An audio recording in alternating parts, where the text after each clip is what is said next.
extra balcony. Lantai 22 adalah French balcony biasa.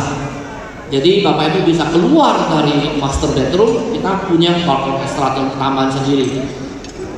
Ini dari atas kita bisa kelihatan sendiri. Ini apartemen lantai 21.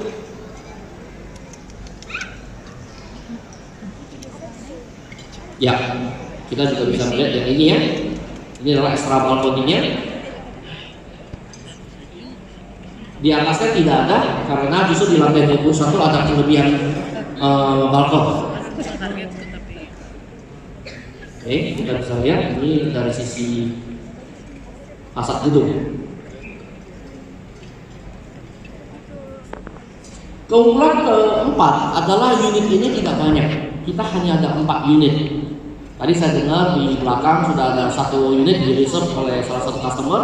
Jadi kalau misalkan nanti ada transaksi hanya tinggal 3 unit lagi. Tidak banyak unit ini, hanya 4 unit Bapak Ibu. Oke. Dan keunggulan berikutnya adalah setiap signature collection itu dilengkapi oleh smart home. Apa yang membedakan dengan unit-unit lain? Pertama, kalau kita bicara smart home, kita bicara mulai dari gagang pintu saja itu sudah beda.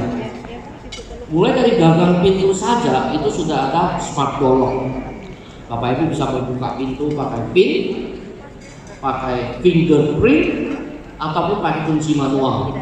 Bisa, ketiga-tiganya. Di dalam unit disediakan sensor motion untuk mendeteksi ada pergerakan tubuh, lampu akan nyala sendiri dan juga padam sendiri. Oke. Dan keunggulan daripada signature collection yang lantai 21 ini, furniture interiornya kami gabungkan ke dalam harga, sehingga Bapak Ibu nanti bisa cicil 5 kali untuk interiornya. Dan sesuai dengan 5 bulan itu juga nanti interiornya Bapak Ibu sudah bisa terima dan juga sudah bisa pakai unitnya.